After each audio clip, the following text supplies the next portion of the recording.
Bonjour à tous et merci de suivre Ecclesia TV. Au sommaire de cette édition, la cérémonie de lancement de la première édition du sommet de l'élevage prévu du 8 au 9 décembre 2022 à Abidjan a eu lieu le mardi 18 octobre dernier. Organisé par la société Next Sustainable Initiative NSI en collaboration avec le ministère des Ressources animales et halieutiques, le sommet de l'élevage se veut le rendez-vous de référence de l'ensemble des filières animales et halieutiques dont l'objectif est de promouvoir les investissements privés. Le point dans un instant. Le diocèse de Strasbourg et le diocèse de Grand-Bassam en Côte d'Ivoire ont signé en mars 2022 un partenariat d'échange d'expériences et de compétences. À cette fin, le diocèse de Strasbourg a accueilli 3 prêtres ivoiriens pour une durée de 3 ans. Dimanche 16 octobre, l'accueil des 3 prêtres et l'installation du père Daniel Été comme curé a été faite au cours d'une messe présidée par Monseigneur Luc Ravel en l'église Sainte-Croix. La première édition du sommet de l'élevage a été lancée mardi 18 octobre à Abidjan. Cet événement a pour objectif la mise en place des investissements avec les acteurs de la filière dans la perspective de booster la productivité et la compétitivité dans le secteur animal et halieutique. Reportage Francis Okwe, Morel Poti. La première édition du sommet de l'élevage se tiendra du 8 au 10 décembre prochain à Abidjan, au Palais de la Culture de Tracheville. La cérémonie de lancement officielle a eu lieu le mardi 18 octobre à Abidjan au Plateau, en présence du ministre ivoirien des Ressources animales et halieutiques, M. Sidi Touré, de Mme Colette Tano, directrice exécutive de la structure Next Sustainable Initiative NSI, des cadres, des professionnels des secteurs animaliers et halieutiques. À l'initiative de la société Next Sustainable Initiative NSI, acteur du secteur privé ivoirien, cet événement est organisé en collaboration avec le ministère des Ressources animales et halieutiques dans l'optique d'accompagner la Côte d'Ivoire pour une alimentation saine, nutritive et suffisante, respectueuse de l'environnement et de la biodiversité. Le lancement officiel de ce sommet a été le cas de dresser les enjeux et défis de la sécurité alimentaire en protéines animales et halieutiques pour booster le secteur de l'élevage en Côte d'Ivoire. À Monsieur le ministre Sidi Touré, qui, à travers l'acceptation d'accompagner NSI dans ce projet, le sommet de l'élevage, a fait d'une pierre 3 coups. Le premier coup a été celui de pouvoir faire confiance à l'expertise locale, parce que nous sommes une jeune structure, mais il a fait confiance à l'expertise que nous avions aux personnes expérimentées, aux personnes qui totalisent plus de 20 ans d'expérience dans l'organisation d'événements de ce genre, et il nous a fait confiance. Deuxième coup qui a été marqué, c'est vraiment d'accompagner le développement d'initiatives locales à fort potentiel. Et le troisième coup, qui concerne directement son ministère, a été de pouvoir joindre l'action à cette parole qui constitue votre slogan au niveau du ministère, agir pour l'alimentation.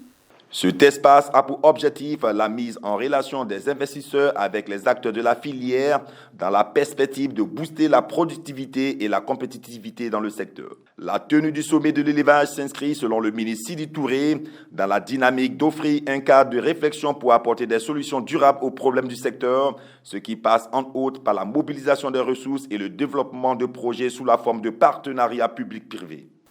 La Côte d'Ivoire est à ce jour tributaire des importations massives de denrées animales et d'origine animale, malgré l'important potentiel dont elle dispose en termes de ressources naturelles et de compétences humaines. Les productions nationales en viande et à bas et celles halieutiques ne couvrent que respectivement 44,6% et 13,44% des besoins nationaux en 2021 pour une contribution du secteur au PIB national évalué à 22%, très loin de son potentiel réel, vous l'avez noté. Cette situation, perdue depuis malheureusement plusieurs décennies, rendant ainsi notre pays fragile et lié aux différents soubresauts au niveau international. Notre ambition pour le secteur de l'élevage, des pêches et de l'aquaculture et d'atteindre la souveraineté alimentaire en produits animaux et halieutiques. C'est pour combler le déficit de la production, le ministère a élaboré la politique nationale de développement de l'élevage, de la pêche et de l'aquaculture pour NADEPA. Des projets structurants dans les domaines de la production animale, la production halieutique et la santé publique vétérinaire en attente de financement seront présentés au cours des travaux. D'où l'appel à la mobilisation lancée aux professionnels du secteur et aux investisseurs privés, appelés à saisir les opportunités d'affaires dans ce secteur, source de création de richesses et d'emplois décents. Au cours de cette cérémonie de lancement, la mascotte du sommet de l'élevage prévue du 8 au 10 décembre a été présentée. Il s'agit de la vache nommée Deto, 14 ans, 333 kg, de race Mbama, couleur fauve, et qui est à sa 10e gestation. Une photo de famille et une dégustation du lait made in Côte d'Ivoire a mis fin à cet événement. Dimanche 16 octobre 2022, 29e dimanche de l'année C, l'archevêque de Strasbourg en France, Monseigneur Luc Ravel, a célébré la messe d'installation du père Daniel Koulou-Été et Edgar Boitrin comme curé et vicaire de la paroisse de Lingolsheim. L'Eucharistie s'est déroulée en présence du père Jean Kwasi Bonzo, vicaire général représentant de l'évêque du diocèse de Grand Bassam en Côte d'Ivoire, Monseigneur Raymond Awa, et de plusieurs prêtres du diocèse en mission en France. La collaboration entre le diocèse de Strasbourg et celui de Grand Bassam se concrétise depuis la signature en mars 2022 d'un partenariat d'échange d'expériences et de compétences. À cette fin, le diocèse de Strasbourg a accueilli 3 prêtres ivoiriens pour une durée de 3 ans. Leurs missions sont les suivantes.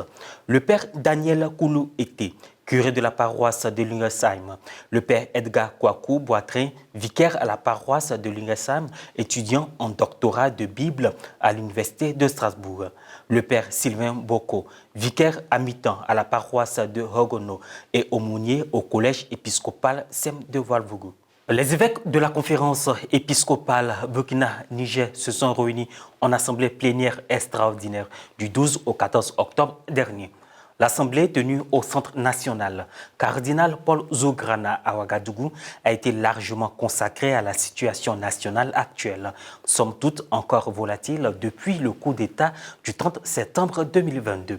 À la suite de ces longs échanges, les évêques se sont penchés sur quelques questions choisies et des questions diverses, comme par exemple la révision des textes de la conférence épiscopale Burkina-Niger, entre autres. À l'occasion de l'audience générale du mercredi 19 octobre 2022, le pape François a poursuivi son cycle de catéchèse sur le discernement. Il a précisé que connaître son histoire est un élément indispensable pour son propre discernement. Le Saint-Père a expliqué de quelle manière relire le livre de sa propre vie en sachant y reconnaître l'action de Dieu. Plusieurs fois, nous avons nous aussi fait l'expérience d'Augustin, de nous retrouver emprisonnés par des pensées qui nous éloignent de nous-mêmes, des messages stéréotypés qui nous font du mal. Par exemple, je ne vaux rien. Tout va mal pour moi. Je n'arriverai jamais à rien de bon. Ces phrases pessimistes nous font descendre bas. Lire sa propre histoire signifie aussi reconnaître la présence de ces éléments toxiques, mais puis élargir la trame de notre récit, apprenant à remarquer d'autres choses, le rendant plus riche et plus respectueux de la complexité, parvenant également à saisir les manières discrètes dont Dieu agit dans notre vie. Fin de cette édition. Merci à vous de nous avoir suivis. Merci de rester sur Ecclesia TV.